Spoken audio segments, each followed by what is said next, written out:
दोस्तों, आदमियों के हिसाब से औरतें अपनी खूबसूरती संवारने में कई गुना ज़्यादा आगे रहती हैं। वो अपने अंगों को गोरा करने के लिए तरह-तरह के मेकअप यूज़ करती, तरह-तरह की क्रीमें, तरह-तरह की चीज़ें यूज़ करती हैं, जिससे वो सुंदर दिखें। दोस्तों, ऐसी कहानी आज की है, जो कि एक लड़की होती है, उसकी शादी होती है, जिससे शादी होती है वो विदेश कतर में काम करता है और दोस्तों वहाँ पर ले जाके फिटकरी बेचता है। तो उसकी पत्नी जब पूछती है कि इस फिटकरी से वो लोग क्या करते हैं, तो दोस्तों जब वो बताता है वहाँ की औरतें उस फिटकरी से क्या करती हैं, तो वो जान के हैरान रह जाती है। नमस्कार दोस्तों, मेरा नाम है अजय श्रीवास्तव और आप सुन रहे हैं कहानी जो दिल को छू जाए। दोस्तों, मेरा आप लोगों से कहना है, दोस्तों कहानी में शुरू करूं इससे पहले एक लाइक कर दो, क्योंकि आप कहानी के भावनाओं में खो जाते हो, फिर बाद में लाइक नहीं करते हो। लाइक करोगे तो मेरी कहानी और लोगों तक पहुंचेगी। और प्लीज़ जो भी भाई बहन नए हो तो प्लीज़ चैनल को सब्सक्राइब कर लें। दोस्तों, एक शगुन नाम की लड़की होती है, जो कि उत्तर प्रदेश में एक छोटा सा गांव इटौंजा पड़ता है, वहां पर रहती है। दोस्तों, शगुन की और छोटी दो बहनें होती हैं और उसके पिताजी झाड़ी मजदूरी का काम करते और अपना घर का पालन पोषण करते। शगुन जवान हो चुकी थी, शादी लायक हो चुकी थी और जस्ट उससे छोटी बहनें थी, वो भी लगभग शादी लायक ही थी। इसलिए शगुन के पिताजी को चिंता होती है उसकी शादी की। वो अपनी लड़की के लिए रिश्ता देखते हैं और उत्तर प्रदेश में ही एक रिश्ता देखते हैं, एक अच्छा लड़का देखते हैं। दोस्तों, जब वो रिश्ता देखने जाते हैं तो लड़के के घर वाले बताते हैं कि लड़का विदेश यानी कि कतर में काम करता है और वहीं पर अच्छा खासा इनकम करता है, वहीं पर रहता है। तो दोस्तों वहां से वो लड़के की एक फ़ोटो ले आते हैं और इधर से जो लड़के वाले होते हैं वो भी लड़की की फ़ोटो ले लेते हैं और फ़ोन से व्हाट्सअप करके उस लड़के को भेज देते हैं। जो शगुन होती है वो भी लड़के की फ़ोटो देखती है, लड़का अच्छा होता है, हैंडसम होता है। शगुन भी हाँ कर देती शादी के लिए और एक तारीख फिक्स की जाती है। दोस्तों, लड़का भी कतर से आ जाता अपने देश भारत लौट करके और दोस्तों शगुन की और उस लड़के की शादी हो जाती है। शगुन अपने ससुराल पहुंच जाती है। दोस्तों, सुहागरात वाला दिन आता है, शगुन बैठी होती है। लगभग रात के 11 बजे के आसपास शगुन का पति आता है और उसके पास आके प्यार करता, अच्छे से रात कटती है। दोस्तों, 2-3 दिन गुजर जाते हैं, बड़ा हंसी खुशी से गुजरते हैं कि इसी बीच में जो शगुन के पति के पास एक कॉल आती है और कॉल आने के बाद में उस कॉल पे एक व्यक्ति बोल रहा होता है कि यहाँ पर काम ज़्यादा है, आपको अभी आना होगा।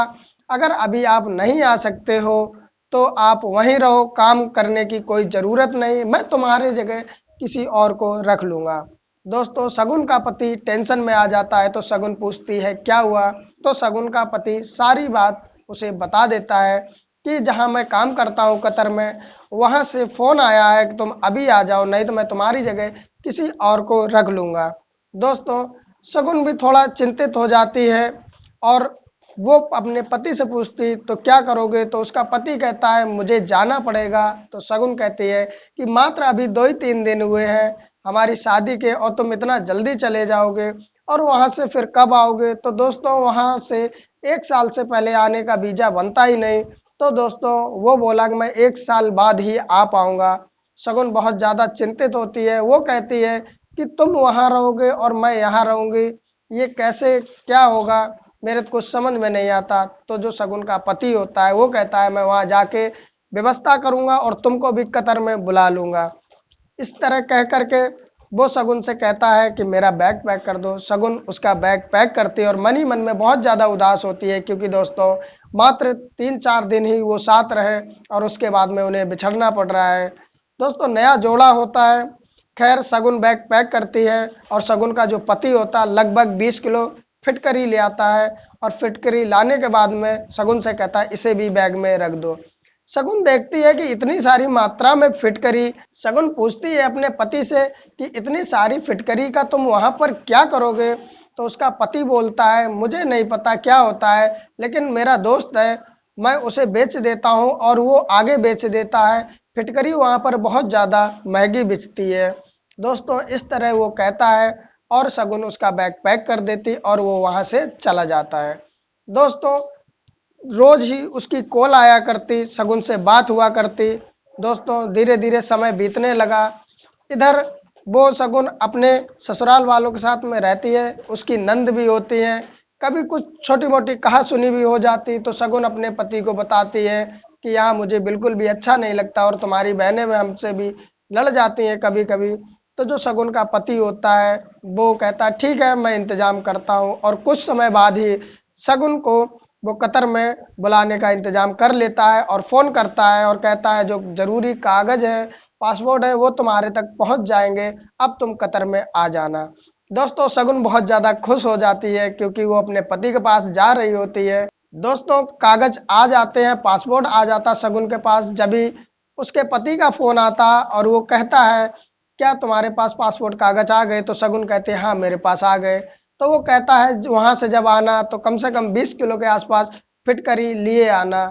उसकी पत्नी जो शगुन होती है वो मन ही मन में सोचती है पता नहीं इतनी सारी फिटकरी का ये क्या करते हैं, लेकिन वो वहां से जब फिटकरी मार्केट से लेती है तो लगभग 20 किलो के आसपास फिटकरी लेती है, बैग पैक करती और वो कतर पहुंच जाती है। कतर पहुंचने के बाद जैसे ही कतर पहुंचती है उसका पति लेने आता और लेके एक रूम जो रेंट पर होता है उसमें दोनों रहते हैं। वहीं पर जब वो पहुंचती है शगुन तो उसका पति कहता फिटकरी तुम ले आई, तो उसकी पत्नी जो शगुन होती है वो कहती है हाँ मैं फिटकरी ले आई। दोस्तों वो फिटकरी अपने पति को दे देती है और पति उसका लेके चला जाता, उस फिटकरी को बेच जाता है। शगुन के मन में एक शंका चल रही होती है कि यहाँ पर कतर में महिलाएं खूबसूरत होती हैं, गोरी होती हैं, अच्छी होती है, लेकिन इस फिटकरी का वो क्या करती हैं, ऐसा क्या करती हैं जो इतनी ज़्यादा यहाँ फिटकरी महंगी है और इंडिया से हमारे पति इतनी फिटकरी मंगाकर यहाँ बेचते, ऐसा इसका क्या काम होता। उसके मन में जानने की एक शंका होती है। लेकिन दोस्तों खैर उस जब अपने पति से पूछती तो वो भी कह देता मुझे नहीं पता यहाँ क्या होता, मैं अपने दोस्त को दे देता हूँ। दोस्तों इतना बात होती है, उसके बाद आराम से वो रहने लगते और जीवन हंसी खुशी चलने लगता क्योंकि नई नवेली दुल्हन थी, अपने पति के साथ रह रही, उसको और क्या चाहिए। दोस्तों समय बीतता रहता है, लगभग 5-6 महीने बीत जाते हैं और उसके बाद में शगुन एक दिन अपने पति से कहती है कि मुझे शॉपिंग कराने ले चलो। तो शगुन का पति उसको शॉपिंग कराने ले जाता है और इसी बीच में जब वो शॉपिंग करके आ रहे होते हैं तो जो शगुन के पति का एक दोस्त मिलता है तो उसका पति उससे बातचीत करने लगता है और उस दोस्त की जो पत्नी होती है शगुन उसे भाभी बोलती है, तो उसकी जो दोस्त की पत्नी होती है वो अपने घर पे कहती चलने के लिए। तो ये लोग जाते हैं, शगुन और उसका पति उसके घर पर जाते हैं। शाम का डिनर वहीं फिक्स होता है। तो डिनर जब बना रही होती है रसोई में तो शगुन देखती है कि जो उसके पति की दोस्त की पत्नी होती है वो एक कटोरी लेती है, उसमें पानी लेती है और एक छोटी सी फिटकरी का डेला उसमें डाल देती है। शगुन चुपके से देख रही होती है और लेकिन उसकी जो दोस्त की पत्नी होती है वो चुपके से ये काम करती है। शगुन जैसे ही देखती है वैसे ही पूछ देती है कि भाभी इस फिटकरी का तुम क्या करोगी। इतना ही सुनते वो कटोरी लेती है और जो डस्टबिन होती है उसमें पानी और फिटकरी फेंक देती है और शगुन को कुछ भी नहीं बताती है। दोस्तों शगुन मन ही मन में बड़ा लज्जा महसूस करती है, उसके बाद में चुपचाप रहती है और डिनर बनाने के बाद में सब लोग डिनर करते और वो सब अपने घर आ जाते हैं। दोस्तों शगुन के मन में अब भी सवाल था कि फिटकरी का ऐसा वहां पर क्या होता है जो मैंने उसके दोस्त की पत्नी से पूछा तो उसने वो सारी फिटकरी फेंक दी। लेकिन दोस्तों मन में सवाल जस का तस रहा। दोस्तों समय गुजरता जाता है। दोस्तों धीरे धीरे होता ये है कि उनके शगुन के और उसके पति के खर्चे बढ़ने लगते हैं। एक दिन उसका पति आता है, शगुन से कहता है एक काम करो तुम वापस इंडिया चले जाओ, क्योंकि यहाँ पर जो खर्चे हैं वो बढ़ते जा रहे हैं, पैसे बच नहीं रहे हैं और घर पे भी बहन है, माँ है, उनको खर्चा भेजना होता है, वो पूरा नहीं हो पा रहा है, तुम इंडिया वापस चले जाओ। शगुन बहुत ज़्यादा परेशान होती है, वो अपने पति से इतना प्यार करती है कि उससे दूर रहने की वो सोच भी नहीं सकती है। शगुन बहुत धीरे आवाज में कहती है कि मैं वापस नहीं जाऊंगी, चाहे मैं यहाँ कुछ भी काम कर लूं। तो शगुन का पति कहता तुम यहाँ क्या काम करोगी। शगुन कहती है मैं यहाँ पर किसी के घर में झाड़ू बर्तन खाना बना लूंगी, लेकिन मैं इंडिया नहीं जाऊंगी। शगुन का पति कहता है ठीक है, दूसरे दिन होता है शगुन, अपने आसपास के मकानों में जाती है, वहाँ पर खाने बनाने को बोलती, काम करने को बोलती है। तो वहाँ पर कतर में इंडिया का खाना बहुत चाव से लोग खाते हैं, इसलिए उसका खाना बना के सब टेस्ट करते हैं। तो 2-4 घरों में उसे काम दे दिया जाता है।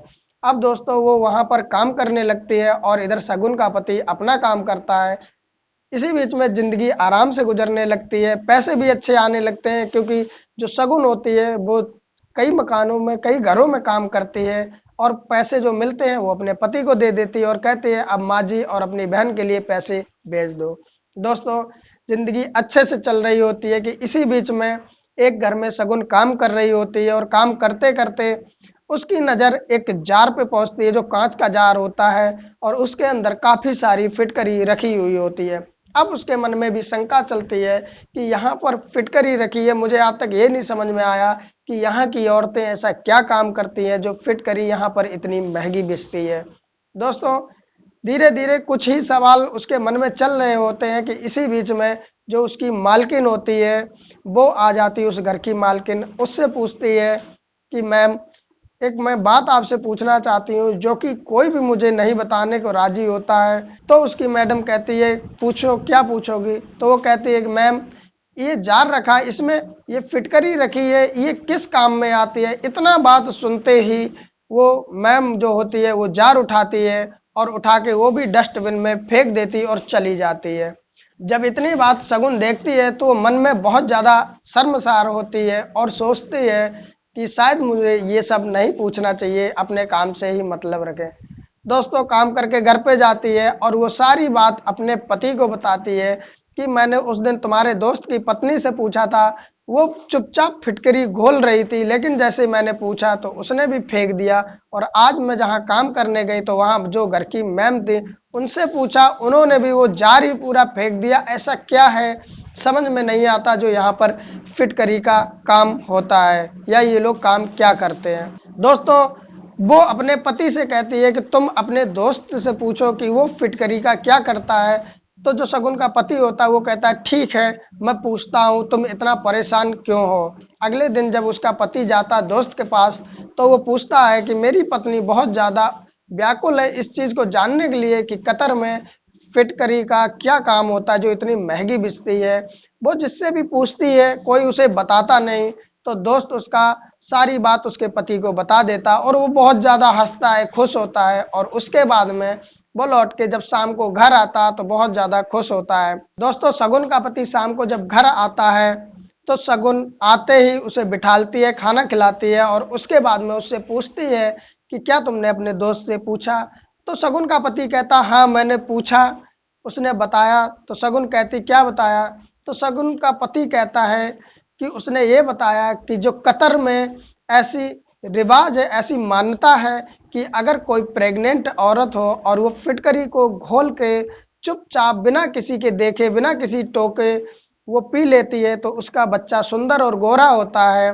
और शायद इसीलिए जब मेरे दोस्त की पत्नी वो फिटकरी घोल रही होगी और तुमने टोक दिया होगा तो उसने फेंक दी होगी। शगुन को सारी बात समझ में आ जाती, वो मान लेती है कि शायद फिटकरी को अगर टोक दो तो वो काम नहीं करती, ऐसी यहाँ की कतर की प्रथा है, इसीलिए लोगों ने जिससे पूछा उसने फेंक दी। और शगुन ये जान के बहुत ज़्यादा खुश होती है। कतर की मान्यता होती है कि अगर कोई भी टोके ना और फिटकरी थोड़ी सी घोल के पी लो तो बच्चा गोरा और सुंदर होता है, इस तरह की कतर की मान्यता है।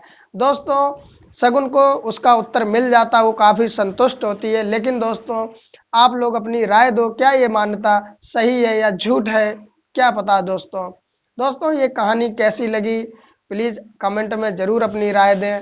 और वीडियो अच्छी लगी है थोड़ी सी भी तो एक लाइक भी कर दें, जिससे मेरी वीडियो और लोगों के पास पहुंचे। और ऐसी कहानी आप लोगों को सुनना पसंद हो तो प्लीज़ नए भाई बहन हमारे चैनल को सब्सक्राइब करें और बेल आइकन प्रेस करके ऑल पे कर दें, जिससे मेरी वीडियो आप तक पहुंचती रहे। फिर मिलते दोस्तों किसी नई कहानी के साथ, तब तक के लिए नमस्कार।